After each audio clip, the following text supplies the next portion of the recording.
Hey guys, Crypto Sunday, and it's been a bit of a roller coaster of a week. From last Sunday, dropped about 20,000 and has sort of risen up towards the end of this week and ended up 1,000 in the green. So less than 1%, but yeah, it's been a bit crazy. So a lot of people do think this is still mainly due to the ETFs. Of course, this is just US, and the rest of the world sort of does exist. Asia especially. I think there's sort of quite a lot going on in Hong Kong and China, but it sort of doesn't get a huge amount of interest. All the interest does seem to be on these ETFs at the moment, but yeah, certainly Grayscale Bitcoin Trust sort of had been quite consistently selling off 500 million a day, and has sort of been dropping off the last few days, sort of 429, 394 negative, and then 254 on I think this was Friday, so either Thursday or Friday. I'm not sure sort of how lagging the data is. They're saying day 11 and they launched on Thursday, so I would have thought day 12 would have been Friday, but yeah, maybe we get Friday's data as well. But yeah, 254 million, and then inflows sort of have been dropping down as well. So Franklin Templeton, I believe, are just slightly number two, are sort of shown on the top here, but iShares Bitcoin, I believe, is slightly bigger at the moment. They had been getting sort of 200s, 300s, dropped down to 100, and they on day 11 got 87 million, and Franklin Templeton got 100 million. So it's not huge. ARK Bitcoin have been sort of relatively consistent. They had one day of 122 million, but they've been getting sort of 40 to 60. Had a couple of low days and then got 46 million on day 11. So it seems to be fairly steady into them. And then sort of, yeah, some of the others, Valkyrie and people like that are very, very small, not doing very well at all. But total is a net positive for the first day in a few days. You were getting sort of Grayscale being greater than all of the inflows combined, and negative days for 4 days in a row. But yeah, first positive day in a while, so pretty good. And in a very strange turn of events, obviously you still get Jamie's face pop up on these articles. This is an analyst at JP Morgan claiming that the Grayscale Bitcoin Trust outflows should be largely behind us, and of course they put Jamie's face on it. It's not him saying it. He's still thinks that Satoshi is going to come out and delete all the coins. I think he said on the interview with CNBC. So very, very odd. But yes, the group of analysts led by Nicholas, I'm not going to pronounce the surname because that would probably be offensive. Yeah, he originally said 3 billion would depart Grayscale Bitcoin Trust. They've had 4.3. And interestingly, he's of the opinion that not that much of the 4.3 billion has gone into the rival ETFs. He thinks about 1.3 billion. So that would indicate that the majority of the Grayscale selling is just selling out to cash, and then the new inflows into the new 11 ETFs are from new money, rather than people just selling Grayscale and largely putting it into the other ETFs. He thinks they're selling and new money is going into the new ones. And on the CoinShares report, you have after this very large single week we expected on the launch of the ETFs, you have seen a negative overall. So this includes the futures and other products sort of around the world. You've seen a net flow of minus 20.8 million, so nothing huge. And obviously Grayscale is a huge part of this, 2.2 billion in that week. And yeah, by sort of other assets, you've seen a negative on Ethereum as well, which was a little bit odd because Ethereum is sort of the one that seems to be getting the ETF buzz at the moment, whether that's going to get one in the future.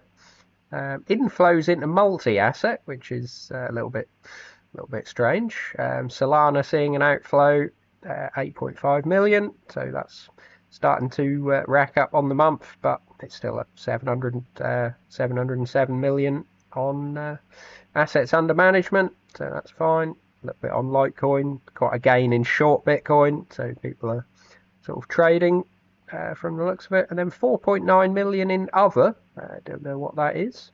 0 on Cardano and 500,000 on XRP, so yeah, bit unusual. And this is coming out of Canada and Germany from the looks of it, so yeah, whether it could be Grayscale selling and people coming out of other funds from Canada and Germany and Sweden, places like that, getting into the US ones, because it does seem they are better and lower fees. So it's not just Grayscale that has the high fees.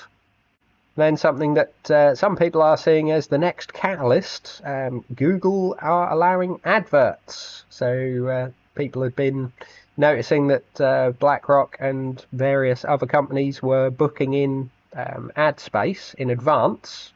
They don't know what for, but the timing, people were sort of putting 2 and 2 together, potentially making 5, but saying that those ads would be for their Bitcoin ETFs. This is sort of rumours on rumours, but we'll see. And in December, Google reported that January the 29th, which is tomorrow, adverts from advertisers offering cryptocurrency coin trusts targeting the US would be allowed. So yeah, interesting. Google is processing 100,000 searches per second. I mean, these adverts are sort of going to be aimed presumably at the public rather than institutions. They'll be deciding whether they want to buy it sort of through their usual channels, news and Bloomberg terminals and all sorts of things, whereas adverts on Google you would think is for the public, and the public have sort of not really found it too difficult to buy Bitcoin for sort of the last 5 years or so. It's been rather easy, but whether you want to buy it in 401ks in America and Roth IRAs and that sort of thing, trying to get tax-free. In Britain, we can't buy these because they're not UCITS compliant, but maybe at some point they will have compliant ones. But if it was allowed to buy in an ISA, I think you would see people that wouldn't buy crypto on exchanges would be potentially willing to buy a Bitcoin ETF in their ISA, just to avoid any tax hassles and that sort of thing. So yeah, potentially we'll have to see on in the coming week whether we do see adverts for the Bitcoin ETFs and whether that theory was true. It does seem you can never go too long without a bit of Craig Wright news, which is normally a joke these days. He has lost his appeal for more compensation against Peter McCormack, host of the What Bitcoin Did podcast, which I'm quite a fan of. I think he seems a very reasonable guy. And he had a libel suit against him, and in July the court said that Craig Wright was owed £1 in compensation, and I believe he's already appealed once, and this is his second appeal, and 3 High Court judges have all ruled against him. So that is basically it. It's go away and give up, grow up, and yeah, sorry. Let's hope Craig doesn't sue me.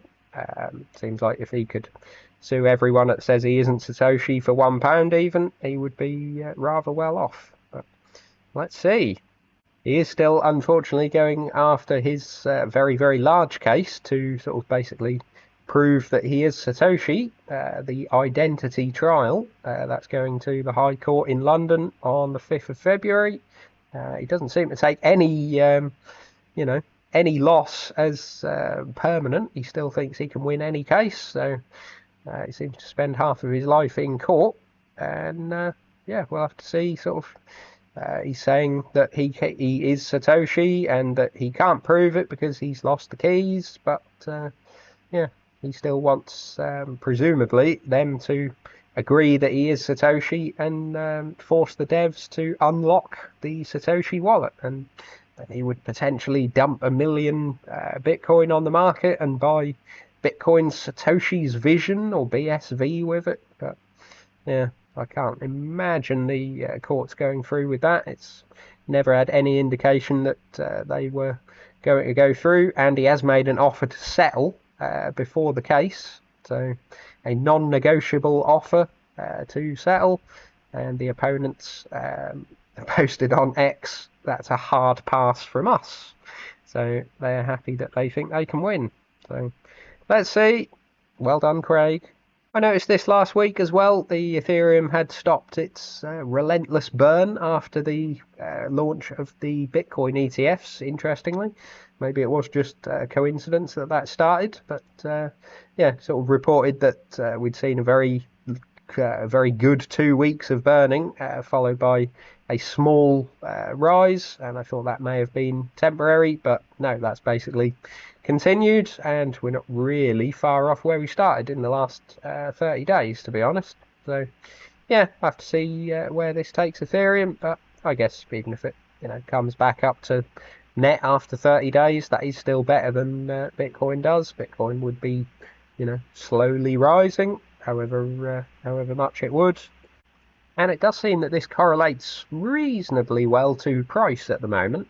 From the ETF launch, you saw a huge uptick, and that huge amount being burnt as well. It was sort of doing reasonably okay, and then ever since the burning has stopped, you've seen a downtrend in Ethereum to Bitcoin ratio. So it's coming back towards, I was sort of hoping to buy well under the 0.05 level, and it's back to 0.0538.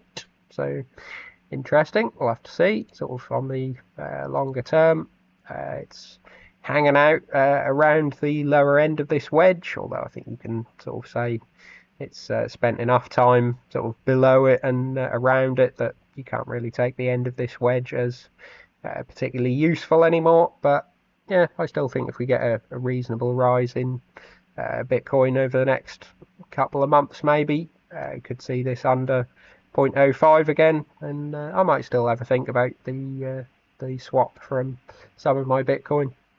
So coins for the week, being 0.4% up overall. You might think it's fairly flat, but no, it's been a very mixed bag.